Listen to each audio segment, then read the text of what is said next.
Assalamualaikum warahmatullahi wabarakatuh. Saya Rizka Okta Silviani dari Prodi 3PA akan menjelaskan tentang konsep dasar filsafat.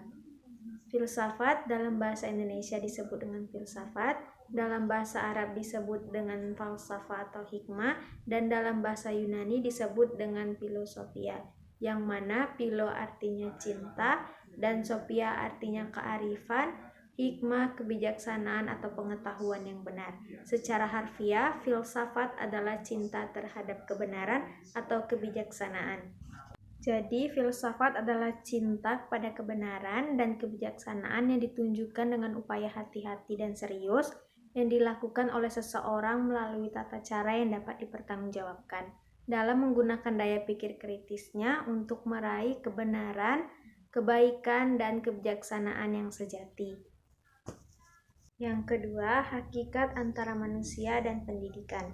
Hakikat manusia adalah makhluk yang memiliki tenaga dalam yang dapat menggerakkan hidupnya untuk memenuhi kebutuhan-kebutuhannya. Individu yang memiliki sifat rasional yang bertanggung jawab atas tingkah laku intelektual dan sosial. Pengertian pendidikan sendiri adalah suatu proses pembelajaran yang dapat mengubah perilaku dan sikap manusia dalam upaya untuk menjadi dewasa melalui pengajaran dan perilaku dalam pendidikan. Assalamualaikum warahmatullahi wabarakatuh. Saya Rizka Okta Silviani dari Prodi 3PA akan menjelaskan tentang konsep dasar filsafat. Filsafat dalam bahasa Indonesia disebut dengan filsafat, dalam bahasa Arab disebut dengan falsafah atau hikmah, dan dalam bahasa Yunani disebut dengan filosofia, yang mana philo artinya cinta dan sophia artinya kearifan, hikmah kebijaksanaan atau pengetahuan yang benar. Secara harfiah, filsafat adalah cinta terhadap kebenaran atau kebijaksanaan. Filsafat pendidikan pada hakikatnya adalah penerapan analisa filsafat terhadap lapangan pendidikan. John Dewey mengatakan bahwa filsafat adalah teori umum dari pendidikan, landasan dan semua pemikiran mengenai pendidikan. Pemikiran sesuai dengan cabang-cabang filsafat turut mempengaruhi pelaksanaan pendidikan. Nah, antara manusia dan pendidikan telah terjalin hubungan kausalitas. Karena manusia, pendidikan mutlak ada. Dan karena pendidikan, manusia semakin menjadi diri sendiri, sebagai manusia yang manusiawi. Pendidikan akan menjadi sarana yang tepat untuk mengembangkan dan membangun karakter manusia menjadi lebih baik lagi. Pendidikan mempunyai peranan sangat penting dalam keseluruhan aspek kehidupan manusia. Hal itu disebabkan karena pendidikan berpengaruh langsung terhadap perkembangan seluruh aspek kepribadian manusia, di mana pendidikan adalah sebuah proses yang bertujuan memanusiakan manusia. Manusia sangat memerlukan pendidikan untuk kelangsungan hidupnya. Oleh sebab itu, manusia dikatakan sebagai makhluk pendidikan karena dia memiliki berbagai potensi seperti potensi akal, potensi hati, potensi jasmani, dan potensi rohani. Pada hakikatnya, dengan adanya pendidikan yang dimiliki oleh seseorang, maka kehidupannya menjadi lebih baik dan lebih terarah. Karena itulah manusia dan pendidikan tidak dapat dipisahkan, sebab pendidikan menjadi kunci masa depan manusia yang dibekali akal dan pikiran. Pendidikan memiliki peranan penting dalam perkembangan dan kelangsungan hidup bangsa, karena pendidikan sebagai wadah untuk meningkatkan dan mengembangkan kualitas dari sumber daya manusia. Yang ketiga, aliran-aliran filsafat. Yang pertama, filsafat idealisme. Filsafat idealisme ialah filsafat yang memandang bahwa realitas akhir adalah roh, bukan materi dan bukan fisik. Tujuan pendidikan idealisme adalah pendidikan formal dan informal bertujuan membentuk karakter dan mengembangkan bakat atau kemampuan dasar serta kebaikan sosial. Model guru idealisme. Guru idealis harus mewujudkan sedapat mungkin watak yang terbaik, bekerja sama dengan alam dalam proses pengembangan manusia, terutama yakin bahwa pengetahuan yang terbaik adalah pengetahuan yang dikeluarkan dari dalam diri anak murid, bukan dimasukkan atau dijejalkan ke dalam diri anak murid. Model anak murid idealisme adalah bebas untuk mengembangkan kepribadian dan kemampuan dasar atau bakatnya. Kurikulum idealisme adalah pendidikan liberal untuk pengembangan kemampuan rasional dan pendidikan praktis untuk memperoleh pekerjaan. Yang kedua, aliran realisme berpendapat bahwa realitas ialah terdiri atas dunia fisik dan dunia rohani. Realisme membagi realitas menjadi dua bagian, yaitu subjek yang menyadari dan mengetahui di satu pihak, dan di pihak lainnya adalah adanya realita di luar manusia yang dapat dijadikan sebagai subjek pengetahuan manusia. Tujuan pendidikan realisme adalah penyesuaian hidup dan tanggung jawab sosial. Model guru idealisme ialah menguasai pengetahuan, materi pembelajaran, terampil dalam teknik pengajar, dan dengan keras menuntut prestasi dari siswa. Model anak murid realisme dalam hal pelajaran, menguasai pengetahuan yang handal, dapat dipercaya. Dalam hal disiplin, peraturan yang baik adalah esensial untuk belajar. Disiplin mental dan moral dibutuhkan untuk memperoleh hasil yang baik.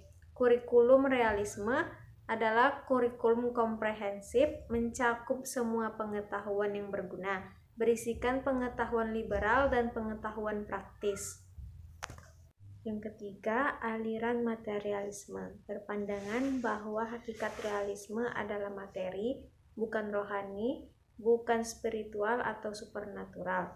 Tujuan pendidikan materialisme tujuannya bersifat eksternal, dalam arti ditentukan dan dirumuskan oleh lingkungan tanpa memperhitungkan faktor internal siswa yang belajar. Model guru materialisme, guru memiliki kekuasaan untuk merancang dan mengontrol proses pendidikan. Guru dapat mengukur kualitas dan karakter hasil belajar siswa. Model siswa materialisme tidak berorientasi pada apa yang terdapat dalam diri siswa, misalnya harapan siswa, potensialitas siswa, kemauan siswa, dan sebagainya. Tidak ada kebebasan. Perilaku ditentukan oleh kekuatan dari luar. Pelajaran sudah dirancang, siswa dipersiapkan untuk hidup, mereka dituntut untuk belajar.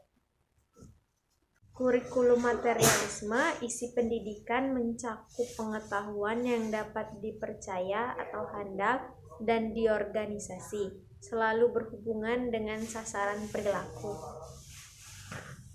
Yang keempat, aliran pragmatisme. Istilah pragmatisme berasal dari perkataan pragma yang artinya praktik atau aku berbuat. Maksudnya bahwa makna segala sesuatu tergantung dari hubungannya dengan apa yang dilakukan. Tujuan pendidikan pragmatisme adalah objektivitas tujuan pendidikan harus diambil oleh masyarakat di mana si anak hidup, di mana pendidikan berlangsung, karena pendidikan berlangsung dalam kehidupan.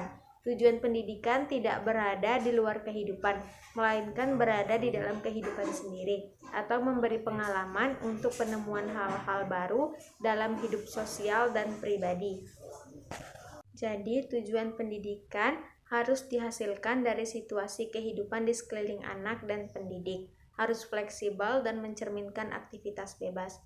Tujuan pendidikan menurut pragmatisme bersifat temporer, karena tujuan itu merupakan alat untuk bertindak.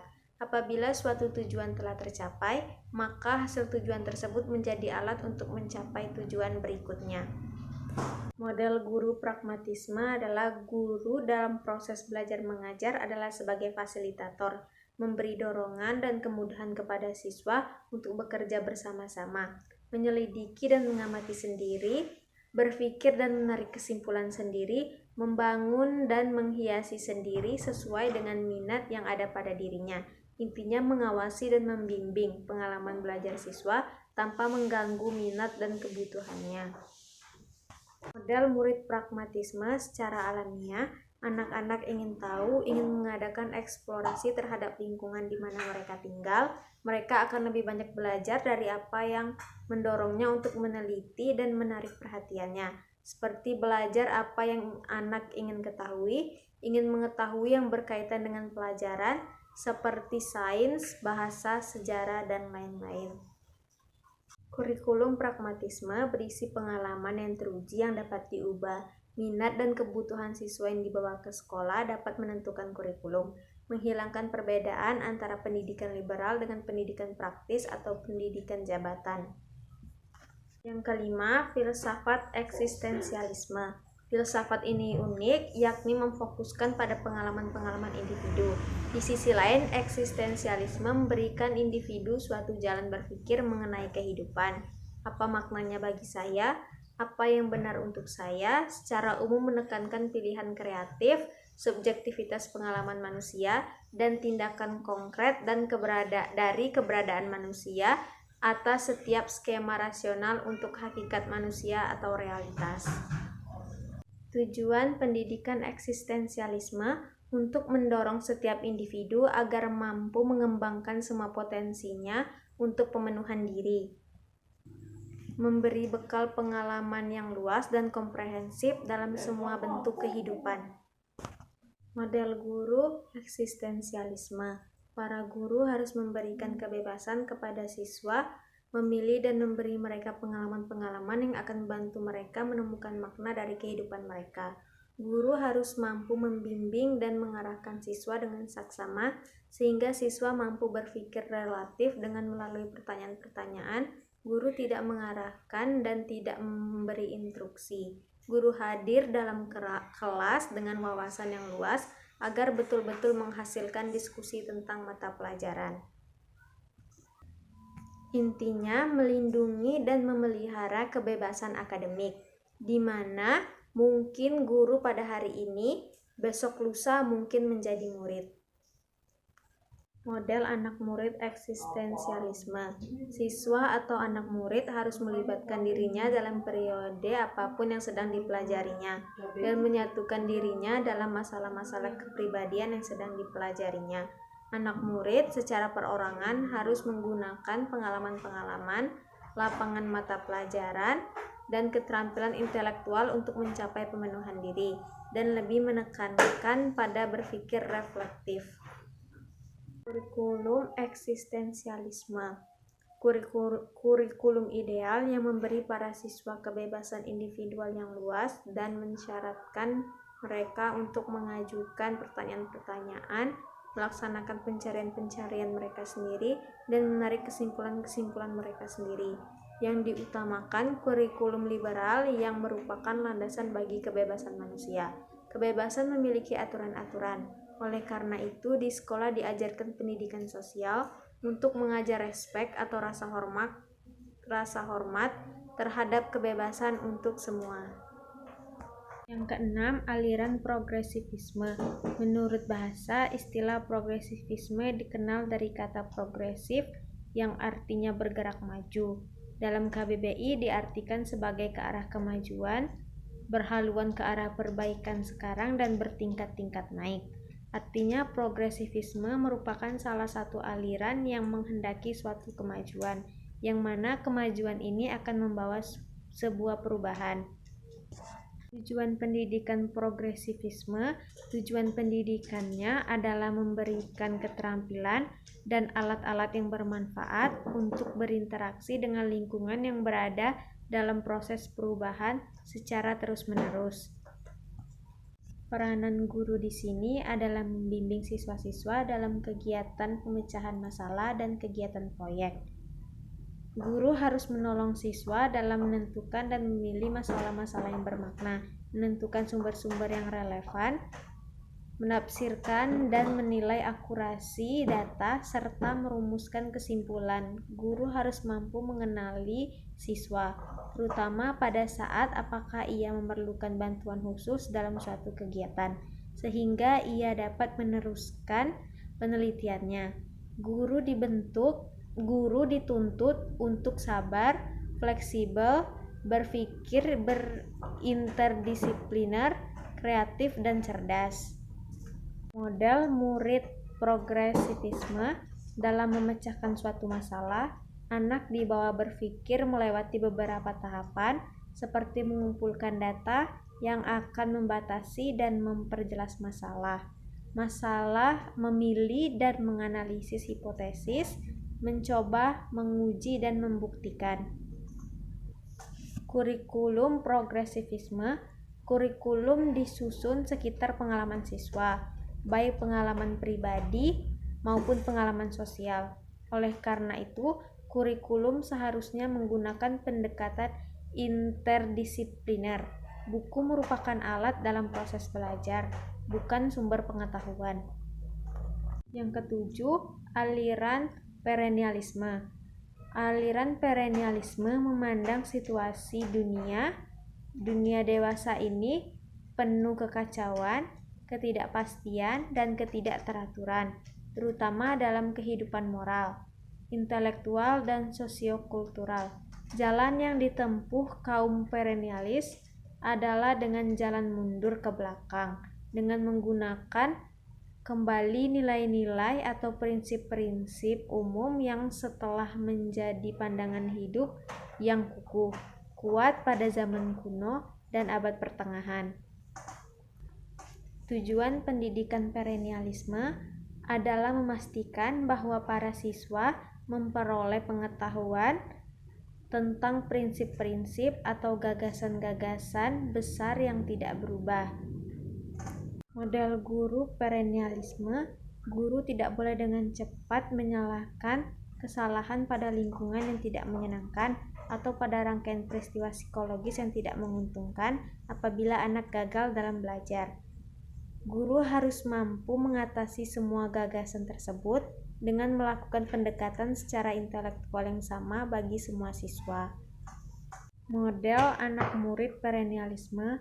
Anak murid harus berhadapan dengan bidang-bidang seperti seni dan sains, pelajaran yang pasti yang merupakan karya terbaik dan paling signifikan yang diciptakan oleh manusia, yang akan memperkenalkannya dengan keabadian dunia. Siswa belajar berpikir untuk dirinya, karena dengan berkemampuan berpikir siswa akan memiliki pedoman untuk mampu mengatasi segala masalah kehidupan yang ia hadapi.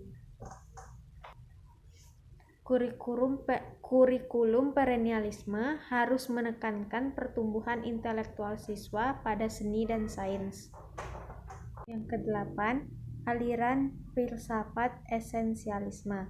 Esensialisme menekankan pada apa yang mendukung pengetahuan dan keterampilan yang diyakini penting yang harus diketahui oleh para anggota masyarakat yang produktif.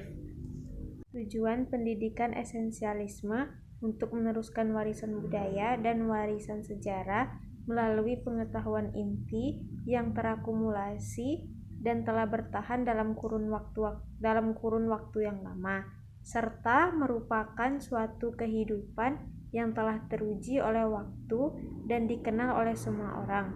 Selain merupakan warisan budaya, adalah mempersiapkan manusia untuk hidup. Namun, hidup tersebut sangat kompleks dan luas, sehingga kebutuhan-kebutuhan untuk hidup tersebut berada di luar wewenang sekolah. Model guru esensialisme. Guru dianggap sebagai seseorang yang menguasai lapangan subjek khusus dan merupakan model contoh yang sangat baik untuk ditiru dan digugu. Guru merupakan orang yang menguasai pengetahuan dan kelas berada di bawah pengaruh dan pengawasan guru. Menjembatani antara dunia orang dewasa dengan dunia anak. Model anak murid esensialisme. Sekolah bertanggung jawab atas pemberian pengajaran yang logis atau dapat dipercaya. Sekolah berkuasa untuk menuntut hasil belajar siswa. Siswa pergi ke sekolah untuk belajar, bukan untuk mengatur pelajaran. Kurikulum esensialisme. Seperti halnya perennialisme, yaitu kurikulum yang berpusat pada mata pelajaran di pendidikan dasar berupa membaca, menulis, dan berhitung. Keterampilan berkomunikasi adalah esensial untuk mencapai prestasi skolastik dan hidup sosial yang layak. Kurikulum sekolah berisikan apa yang harus diajarkan. Aliran yang ke-9, aliran rekonstruksionisme. Aliran ini berpendapat bahwa sekolah harus mendominasi atau mengarahkan perubahan atau rekonstruksi pada tatanan sosial saat ini. Tujuan pendidikan rekonstruksionisme adalah menumbuhkan kesadaran terdidik yang berkaitan dengan masalah-masalah sosial, ekonomi, dan politik yang dihadapi manusia dalam skala global, dan memberi keterampilan kepada mereka agar memiliki kemampuan untuk memecahkan masalah tersebut. Model guru rekonstruksionisme. Guru harus menyadarkan si terdidik terhadap masalah-masalah untuk dipecahkannya, sehingga terdidik memiliki kemampuan memecahkan masalah tersebut.